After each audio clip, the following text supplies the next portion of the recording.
converts of a statement. We now investigate the notion of the converts of statement. इससे पहले हमने negation of statement पढ़ा था, अब converts देखते हैं.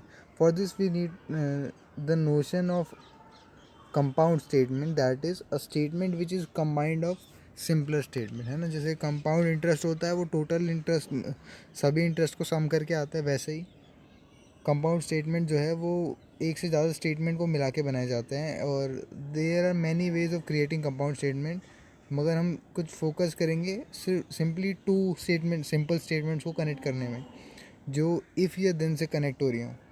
ठीक है, कनेक्टर्स का यूज़ करते हैं. For example the statement if it is raining then it is difficult to go on a bicycle. ठीक है, अगर बारिश हो रही है तो गाड़ी में जाएंगे, बाईसाइकिल में नहीं जाएंगे. This is made up of two statement कि इट इज़ रेनिंग और it is difficult to go on bicycle. तो using our previous notation we can say if P then Q, है ना. अगर पी है तो फिर क्यू है. We can also say P implies Q. इसको ऐसे भी डिनोट करते हैं, इम्प्लाइज का साइन होता है कि ये बताया जा रहा है कि पी के होने की वजह से क्यू होगा. ठीक है. Now suppose you have a statement if the water tank is black then it contain portable water. ठीक है, अगर पानी की टंकी जो है तुम्हारी काले रंग की है तो फिर उसमें पोर्टेबल वाटर होगा. तो इसको हम पी इम्प्लाइज क्यू कह सकते हैं, वेयर द हाइपोथेसिस पी जो है वो वाटर टैंक ब्लैक कलर का होना चाहिए, क्यू जो है वो टैंक में पोर्टेबल वाटर होना चाहिए. सपोज करते हैं कि अगर हम हाइपोथेसिस को चेंज कर लें, क्यू इम्प्लाइज पी कर लें, तो क्या होगा. If the water tank is portable then the tank must be black, है ना. जाहिर सी बात है, अगर पोर्टेबल वाटर है तो फिर ब्लैक कलर का टैंक होना चाहिए वो. तो this is called the converse of statement, है ना. इसी के बारे में बातचीत चल रही थी. ए पी इम्प्लाइज क्यू का कन्वर्स होगा क्यू इम्प्लाइज पी. तो इन जनरल जो मैंने अभी बोला वही लिखा है यहाँ पे, है ना.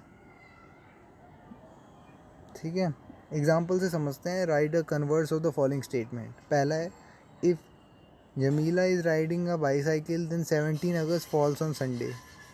टू रैंडम स्टेटमेंट है, कोई मतलब नहीं है कि जमीला बाईसाइकिल चला रही है, 17 अगस्त जो है वो संडे को आता है. मगर स्टिल क्वेश्चन को हम कन्वर्ट्स करने की कोशिश करते हैं. तो यहाँ पे पी जो है हमारा है वो है Jamila is riding a bicycle. Q जो है वो 17 अगस्त जो है संडे है. तो इसका कन्वर्स होगा if 17 August falls on Sunday then Jamila is riding a bicycle. ठीक है. सेकंड आ जाता है अगर 17 अगस्त संडे है तो Jamila is riding a bicycle. तो ये क्या हुआ, ये तो पहली स्टेटमेंट ही आंसर हो जाएगा, है ना. यानी अगर हम किसी कन्वर्स का कन्वर्स करें तो एक्चुअल स्टेटमेंट आ जाते हैं. यानी पी इम्प्लाइज क्यू का अगर हम क्यू इम्प्लाइज पी करें तो उसका भी कन्वर्स करने की कोशिश करें तो पी इम्प्लाइज क्यू अगेन आ जाता है. तीसरा नंबर कह रहा है कि Pauline is angry then her face turns red. ठीक है, तो if Pauline's face turn red then she is angry. ठीक है, उसको आगे पीछे कर दिया. ठीक है, अगर ऐसा है तो ऐसा भी होगा, अगर ऐसा होगा तो फिर ऐसा है. ठीक है, ऐसे करके कुछ है. If a person has a degree in education then she is allowed to teach. अगर डिग्री है तो फिर पढ़ाने का मौका मिलेगा. तो इसको कैसे बोलेंगे, if a person is allowed to teach. अगर पढ़ाने का मौका मिल चुका है तो इसका मतलब डिग्री है. आगे बढ़ते हैं. अब मैं डायरेक्ट समझाऊंगा नहीं, मैं डायरेक्ट बोल दूंगा जो जो लिखा है, आप खुद समझ जाएंगे. If a person has a viral infection then he runs a high temperature. तो if a person runs a high temperature then he has viral infection. If Ahmed is in Mumbai then he is in India. If Ahmed is in India then he is in Mumbai. If triangle A B C is rectangle then all its interior angles are equal. ठीक है, धीरे धीरे पहुँच गए ना. हमें actual में mathematics से लेना देना है ना. तो वो रैंडम स्टेटमेंट के बाद आ जाते हैं कुछ ऐसे स्टेटमेंट कि if triangle A B C is equilateral then its all interior angles are equal. If all interior angles are equal then angle A B C is equilateral. बात करते हैं नेक्स्ट पॉइंट की जो है eighth. If x is a irrational number then the decimal expansion of x is non terminating non recurring.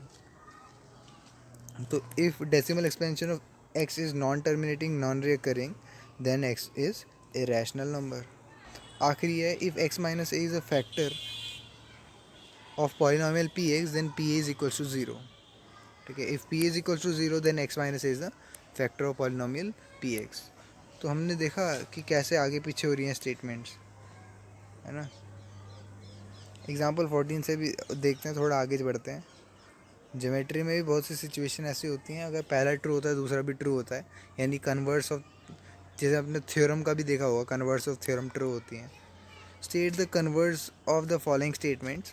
In each case also decide whether the converse is true or false. तो if n is, अच्छा क्या बोल रहे हैं, पहले तो इसका converse बताओ और फिर बोल रहे हैं कि कन्वर्स सही होगा या गलत ये बताना. If n is an even integer then 2n plus 1 is odd integer. तो if 2n plus 1 is odd integer then n is even integer. तो ये जो है फॉल्स स्टेटमेंट है, क्योंकि 2n+1 जो है वो ऑड आ रहा है, तो 15 है ना. मगर 15 कैसे आया, 2n+1 से आया. और अगर n की जगह 7 रखेंगे दैट इज़ ऑड नंबर, ये स्टेटमेंट को गलत साबित कर देगा, है ना. देखो पहले ही गलती हो गई, ध्यान देना इससे.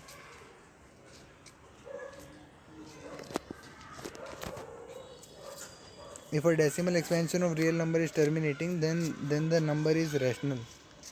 तो अगर एक decimal expansion of real number है वो टर्मिनेट हो जा रही है तो नंबर रैशनल होगा. इसको उल्टा कैसे लिखेंगे, if a real number is rational then its decimal expansion is terminating. तो अगर एक रियल नंबर रैशनल है तो उसकी डेसिमल एक्सपेंशन क्या होगी, टर्मिनेट होगी. तो ये भी एक फॉल्स स्टेटमेंट है, क्योंकि a rational number can also have a non terminating recurring decimal expansion, है ना. डेसिमल एक्सपेंशन जो रियल नंबर होता है वो रैशनल कब कहलाता है, जब नॉन टर्मिनेटिंग रिकरिंग भी एक केस होता है ना.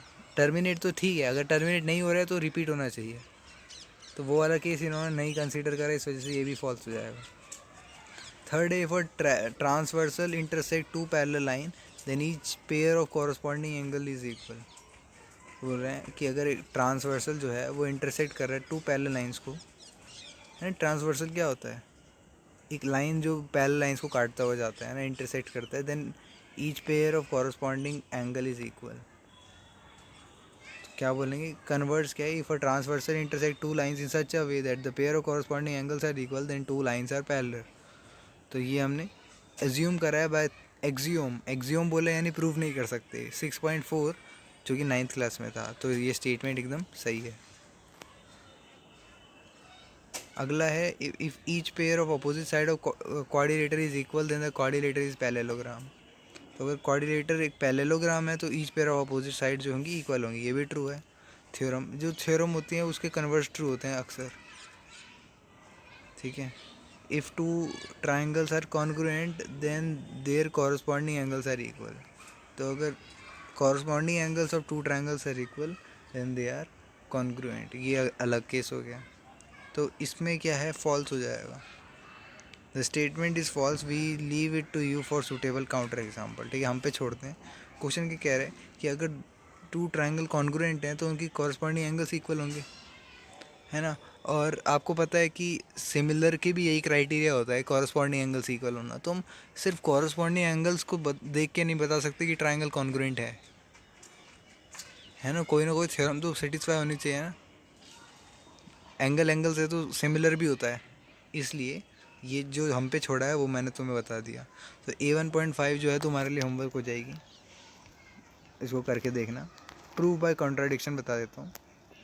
हम क्या करते हैं, चीज़ों को गलत लेके चलते हैं और फिर गलत आंसर आता है तो बोलते हैं कि सही लेके नहीं चला इसलिए गलत आंसर आ रहा है. ठीक है, देखते हैं. So far in our example we use direct argument to establish the truth of result. Now explore indirect argument. ठीक है, अब इनडायरेक्ट आर्ग्यूमेंट देखते हैं. In particular a very powerful tool in mathematics known as prove by contradiction. ठीक है, बहुत powerful tool है. We have already use in this method irrational बताने के लिए, है ना. मैं बहुत बार बता चुका हूँ, पहले भी बताया था आपको कि एक नंबर को इरेशनल बताने के लिए मेथड ऑफ कॉन्ट्राडिक्शन का यूज़ होता है. Before we proceed let us explain the contradiction क्या होता है ना. तो मैथमेटिक्स में कॉन्ट्राडिक्शन जब होता है जब statement P is true and negation of P is also true. ठीक है, तो हम क्या बोलते हैं कि मैथमेटिक्स में contradiction occurs when we get a statement P such that P is true and P negation is also true. For example X जो है वो ए बाई बी है और ए और बी जो है को प्राइम है, क्यू जो है to divide both A and B.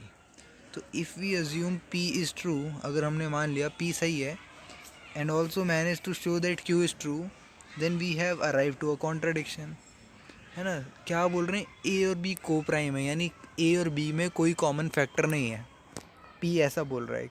मगर क्यू ने बोला ए और बी में टू जो है वो कॉमन फैक्टर है। ये तो भाई गड़बड़ हो गई, है ना। एक दूसरे को क्या कर रही हैं, स्टेटमेंट काट रही हैं। ऐसा इसको सिंपल हिंदी में, मतलब सिंपल भाषा में बताता हूँ कि राम जो है वो चोर नहीं है, और दूसरी स्टेटमेंट कह रही है राम ने 10 रुपये चुराए। तो देखो एक दूसरे स्टेटमेंट को काट रही है ना, तो इसको कहते हैं कॉन्ट्राडिक्शन। तो if you remember this exactly happen when we try to prove root two is irrational number, है ना। सेम हुआ था। How does the proof by contradiction work, इसको एक एग्जांपल के साथ देखते हैं। All women are mortal, a women is A is a women, prove that A is mortal. ठीक है, बोला जा रहा है कि मॉर्टल मतलब क्या होता है कि जैसे हम कभी ना कभी हर इंसान को मरना होता है ना, तो जैसे अजर अमर नहीं कहते, वो चीज़ नहीं होती है। तो सारी वुमेन जो होती हैं मॉर्टल होती हैं।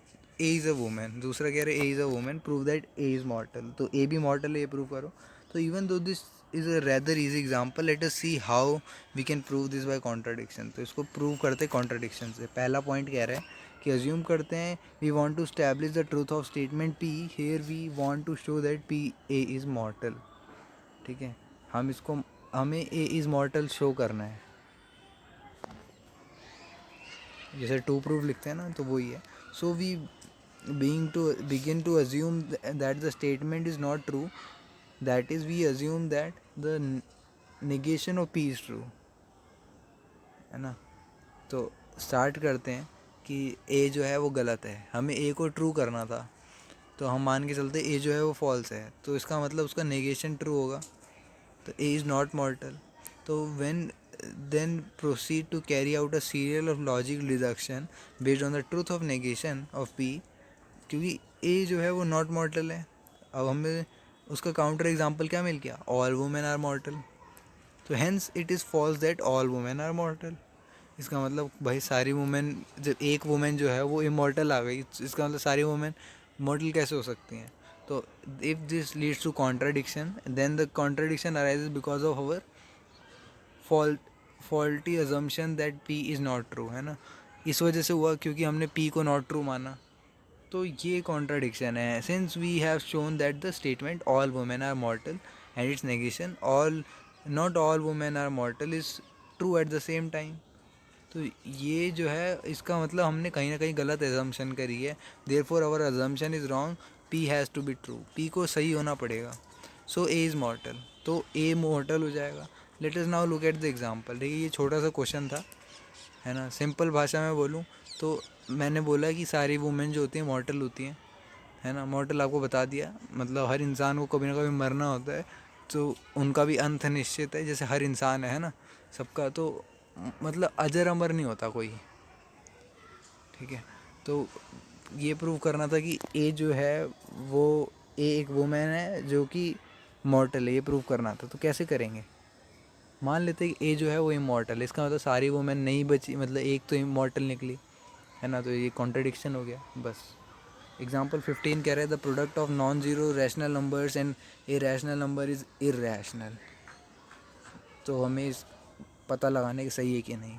क्या बोल रहे हैं, रैशनल नंबर एंड इर्रैशनल नंबर का जो प्रोडक्ट होगा वो इर्रैशनल होगा। जैसे 2 इंटू रूट टू, तो 2 रूट टू क्या होगा, एक इर्रैशनल नंबर है। इसको प्रूव करते हैं। स्टेटमेंट बता रहा हूँ, we will use prove by contradiction, let R be a non zero rational number and X be the rational number, irrational number. ठीक है, आर जो है हमने रैशनल नंबर मान लिया, एक्स जो है वो इरेशनल मान लिया। तो आर जो होगा वो एम बाई एन की Q by P by Q की फॉर्म में होगा या एम बाई एन की फॉर्म में होगा, है ना। जिसमें एम जीरो नहीं हो सकता क्योंकि क्वेश्चन में नॉन जीरो बोला है। We need to prove that R X is irrational. अच्छा, नॉन जीरो लेने का कारण क्या है, क्योंकि रूट टू क्या है, इरेशनल है, और ज़ीरो क्या है, इरेशनल है। तो ज़ीरो में रूट टू मल्टीप्लाई करेंगे ज़ीरो आएगा, तो ये केस तो गलत हो गया है ना, क्योंकि हमें प्रूव करना था इरेशनल आना चाहिए, इसलिए वो केस लिया ही नहीं। तो अज्यूम कर लेते हैं आर एक्स इज़ रैशनल, ठीक है। तो हेयर वी आर अज्यूमिंग, तो इसका मतलब आर एक्स जो होगा वो पी बाई क्यू की फॉर्म में होगा, और क्यू ज़ीरो नहीं हो सकता। Rearranging the equation, R X जो हो जाएगा पी बाई क्यू होगा, यूजिंग द फैक्ट आर जो है वो एम बाई एन है, क्वेश्चन में दे रखा है, तो एक्स क्या होगा, पी बाई आर क्यू, यानी P N P by M Q, है ना। और since N P and M Q are integer and M Q can not be zero, X is rational number, इसका मतलब एक्स भी rational number हो गया, मगर एक्स तो इरेशनल था, तो ये कॉन्ट्रडिक्शन है। Because we have shown that X is rational, but our hypothesis is X जो है वो इरेशनल है। तो contradiction as arises because of the faulty assumption, and R X is rational, तो आर एक्स रैशनल है, और are X जो हो जाएगा इरेशनल हो जाएगा, ठीक है। We now prove that example 11 by this time using prove by contradiction.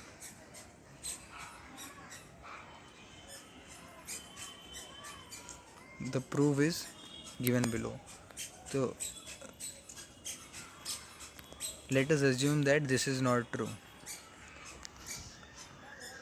ठीक है। तो वी सपोज कर लेते हैं एग्जाम्पल 11 जो था वो 6n वाला था, वो जो मैंने तुम्हें कल बताया था, है ना, याद हो तो उसमें क्या प्रूव करना था, मैं दोबारा दिखा देता हूँ।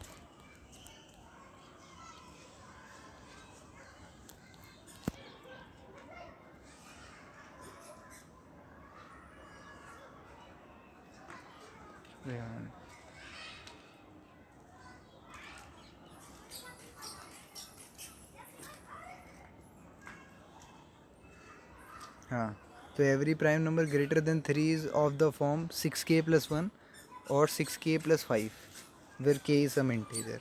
तो बोल रहे हैं कि जो प्राइम नंबर होगा 3 से बड़ा होगा, every prime number greater than 3, वो या तो 6k+1 की फॉर्म में होगा या 6k+5 की फॉर्म में होगा। ये चीज़ को प्रूव करके देखा हो। तो अब इस बार मेथड ऑफ कॉन्ट्राडिक्शन का यूज़ कर रहे हैं। मैं पेज नंबर 17 में चला जाता हूँ। हाँ, सही आ गया ना। तो क्या करना होगा, मान लेते हैं कि ये सही नहीं है ना। तो so we suppose that there exist a prime number, तो एक ऐसा प्राइम नंबर होगा जो पी से 3 से बड़ा भी होगा, और 6n+1 और 6n+5 की फॉर्म में भी होगा, जिसमें n वोल नंबर है। तो using Euclid division lemma on division by 6 and using the fact that p is not the form 6n+1 और 6n+5, we get p is equal to 6n, है ना। तो 6n 6n+2 6n+3 6n+4, तो p is divisible by इधर 2 या 3, है ना। तो p is not prime, p prime नहीं है। This is contradiction because by our hypothesis p is prime. p prime था ना। हुआ क्या, हमने मान लिया कि that there exist a prime number which is of the form which is not of the form, ठीक है, जो 6n+1 6n+3 की फॉर्म में है ही नहीं। ऐसा मान के चलते कि एक प्राइम नंबर हमने खोज निकाला, तो इसका मतलब कौन सा होगा, या तो वो 6n होगा, 6n+2 होगा, 6n+3 होगा, या 6n+4 होगा। मगर ये सारे तो डिविजिबल हैं 2 या 3 से, इसका मतलब ये तो प्राइम हो नहीं सकते। तो हमारा तो हाइपोथेसिस गलत हो गया। हम तो ऐसा प्राइम ढूंढ रहे थे जो कि 6n वाले फॉर्म में होना चाहिए था। तो the contradiction is arises because we assume that there exist a prime number p greater than 3 which has not of the form 6n+1 या 6n+5। तो hence every prime number greater than 3 or of the form 6n+1 और 5, ठीक है। तो जो भी prime number 3 से बड़ा होगा वो हमेशा 6n+1 और 6n+5 की फॉर्म में होगा। तो ये हमारा कंक्लूजन था। रिमार्क क्या आता है कि the example of the prove above show you yet again that there can be several ways of proving a result. है ना, एक ही चीज़ को प्रूव करने के अलग अलग तरीके हैं। तो थ्योरम A1.2 पे आते हैं। अभी हमने A1.1 भी देखी थी, अगर आप ऊपर जाएंगे तो दिख जाएगी, एग्जाम्पल 11 के नीचे थी, है ना, अभी मैंने जब ऊपर देखा था। तो out of all this line segment drawn from a point to the point of line not passing through the point, बोल रहे हैं out of all the line segment, जितनी भी लाइन सेगमेंट खींची जाएगी एक पॉइंट P से to a point of line not passing through the point, है ना, और थोड़ी दूरी पे लाइन, देखो कितने अच्छे से बोल रहे हैं, है ना, लाइन दूरी पे होनी चाहिए। The smallest is the perpendicular to the line, यानी डिस्प्लेसमेंट जो होगी वो परपेंडिकुलर होगी हमेशा। तो इसको प्रूव करना है कि let X Y be the given line, P जो हो जाएगा वो point line on not on X Y, है ना, पी दूर है, और PM PA1 PA2 ये सारी जो हैं वो लाइन सेगमेंट हैं। तो PM जो है to be not perpendicular to X Y, मान लेते हैं PM जो है वो परपेंडिकुलर नहीं है, तो draw a perpendicular PN on the line X Y. तो एक परपेंडिकुलर बनाया PN नाम से, ठीक है, डॉटेड शो कर दिया। तो PN जो होगा वो स्मॉलेस्ट लाइन सेगमेंट होगी, विच मीन्स PN जो है वो स्मॉलर देन PM है। मगर हम ये तो कॉन्ट्राडिक्ट हो गया, क्योंकि PM हमने स्मॉलेस्ट लाइन ली थी, therefore line segment PM is perpendicular to X Y. ठीक है, देखो दो प्रॉपर्टी होनी चाहिए। यहाँ पे हमने क्या बोला, PM एक लाइन है जो स्मॉलेस्ट शॉर्टेस्ट डिस्टेंस पे है, ठीक है, और ये नहीं बोला कि परपेंडिकुलर है। और दूसरा हमने मान लिया PN जो है एक परपेंडिकुलर है, ये नहीं बोला, और ये नहीं बोला शॉर्टेस्ट डिस्टेंस पे, क्योंकि ये अंडरस्टूड है ना, हमें पता है कि परपेंडिकुलर डिस्टेंस हमेशा शॉर्टेस्ट होता है। तो इसका मतलब क्या हुआ कि PM शॉर्टेस्ट नहीं निकला, तो ये चीज़ गलत हो गई ना। PN और PM एक ही थे, इसका मतलब PM is the perpendicular line. ठीक है, A1.6 तुम्हारे लिए होमवर्क है, और समरी एक बार बता देता हूँ, ये चैप्टर ख़त्म हो गया। तो different ingredients of a proof and other related concept are learn in class 9th में। तो ये तो 9th में पढ़ लेते हैं। निगेशन पढ़ा हमने, कन्वर्ट्स पढ़ा, और प्रूफ बाय कॉन्ट्राडिक्शन पढ़ा। इस चैप्टर में इतना ही था, है ना। तो ये चैप्टर तो हमारी तरफ से ख़त्म होता है, और बाकी तुम्हें करना है, ठीक है। एक्सरसाइज A1.6 तक एक बार पढ़ के देख लेना, जो मन करे हो जाए, या फिर आंसर चेक कर लिए नेट पे, ठीक है। मिलते हैं फिर नेक्स्ट क्लास में, मैं अपेंडिक्स 2 करवाऊँगा, ठीक है। अपेंडिक्स 1 हमने पूरा करवा दिया है, और बहुत कुछ सीखने को मिला है इससे, ठीक है। आज से आप साथ देंगे। चलिए फिर, बाय।